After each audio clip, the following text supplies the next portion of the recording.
What happens when the world forgets you exist? That's the question at the heart of Spider-Man. Brand New Day, the fourth standalone Tom Holland Spider-Man film and a direct continuation of the heartbreaking event of No Way Home. For those who need a refresher, No Way Home ended with Peter Parker making the ultimate sacrifice. He asked Doctor Strange to cast a spell making everyone forget that Peter Parker ever existed. Not just his enemies, but MJ, Ned, Happy Hogan, everyone. The goal? Protect them from the fallout of his double life. And it worked. The world was saved, but Peter was left completely, utterly alone. Now, Brand New Day picks up the pieces of that decision, showing us a Peter who has been Spider-Man full-time for years, dealing with the crushing weight of isolation, a mysterious new villain, and even a terrifying mutation in his own body. This film is darker, more mature, and far more personal than anything we've seen from this iteration of the character. 4 years have passed since the spell. That's right, Peter has been operating as a nameless, faceless Spider-Man for 4 years. Completely invisible to the world. He's not Peter Parker anymore. He's just a guy in the mask, and he's been busy, really busy. The film opens with a montage showing the scope of his work. He's been taking down some serious threats, including Mac Gargan, better known as Scorpion, played by Michael Mando, Lonnie Lincoln, aka Tombstone, and even taking on the Hand, the ninja organization we've seen in the Netflix shows and Daredevil. But here's the heartbreaking part. Peter is watching his friends' lives from a distance. He's basically stalking MJ and Ned on social media, watching them graduate from MIT together, move into an apartment in New York, and build lives that he can never be part of. He still carries that letter he wrote to MJ, the one from No Way Home, hoping that one day he might be able to give it to her and explain everything. He's holding on to hope, but it's a lonely hope. In one particularly painful scene, Peter shows up at MJ and Ned's housewarming party. Not as himself, obviously, but just to see them. He's about to leave when he sees MJ kiss another guy. And what does he do? He swings home sadly, crying behind the mask. This is not the quippy, wisecracking Spider-Man we're used to. This is a broken young man. So, what's the main conflict? It all starts when a tank goes rogue through Manhattan. Spider-Man goes after it, and he's not alone. The Punisher, Frank Castle, is also pursuing the tank, and Spidey has to literally knock him out of his vehicle to stop him. This is a brilliant bit of character contrast. The Punisher wants to destroy. Spider-Man wants to understand. And Frank's presence throughout the film serves as the perfect foil to Peter's moral code, a reminder of who Spider-Man could become if he ever lost his way. Now, when Spidey finally stops the tank and opens it up, he finds an old woman inside. And then things get weird. Someone controlling her telepathically jumps from her body to a guard's body. It turns out there's a mysterious new villain who can possess the minds and bodies of anyone they want. Let's call them the Mind Jumper, or Telepath. The Telepath reveals that there's a bomb in the tank, and although Spidey can't stop it from detonating, the building is evacuated. But this is just the beginning. The Telepath has a goal. They're looking for something called VMAX. They all searched for the same thing. VMAX. Which is hidden inside the Department of Damage Control, the government agency we've seen in previous MCU projects. Spider-Man gets some help from Yelena Belova, played by Florence Pugh, who informs him that Damage Control has been attacked 4 times recently. She also comments that he's alone, a sharp reminder of his isolation. Okay, here's where it gets really interesting.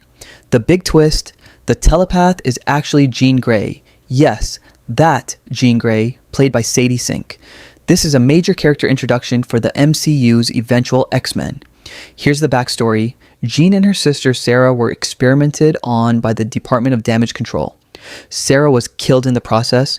Damage Control is after something called VMAX, and Jean's powers are apparently key to unlocking it. Jean is out for revenge, and she wants to destroy the man responsible, Bill Metzger, the head of Damage Control, played by Tramel Tillman. What's brilliant about this villain setup is that Jean mirrors Peter in so many ways. She's also completely isolated, driven by loss, and consumed by a singular mission. And just like Peter's mutation, her powers are something she can't fully control. She's not evil, she's grieving, she's broken, and she's lashing out at the system that took everything from her. Spider-Man initially doesn't know all this. He's been manipulated by Bill Metzger into thinking Jean is purely a threat. He helps Damage Control pursue her, not realizing he's being used. While all this is going on, Peter is dealing with something personal, really personal. His body is changing. He starts growing organic webbing.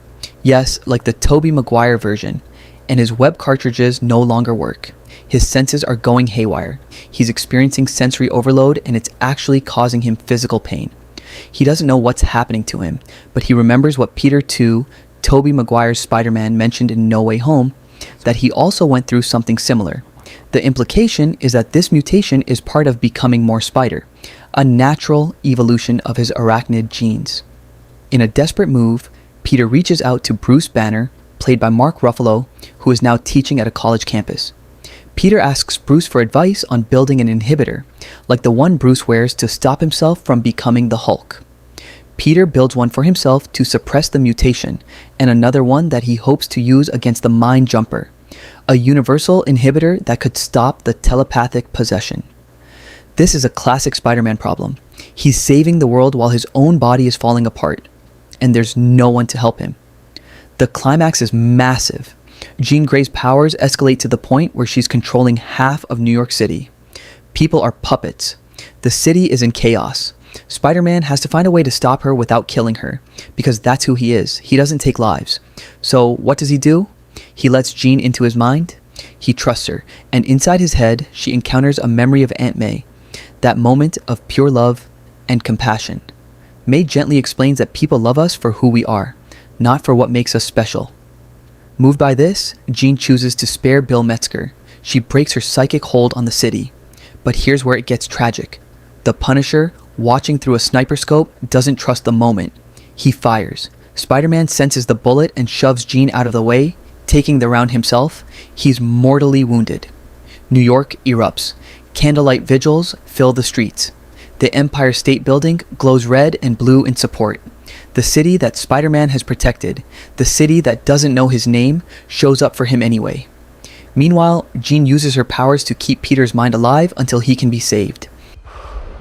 And to protect his secret identity, Frank Castle stands at the hospital window wearing Spider-Man's mask, giving the world the impression that their hero is okay. The real Peter slips out into a cheering crowd and, for the first time since the spell, sees how much the city loves him. The film ends on a hopeful note, but with a lot of teases. Jean Grey rides a bus toward upstate New York. This is a massive setup for the X-Men.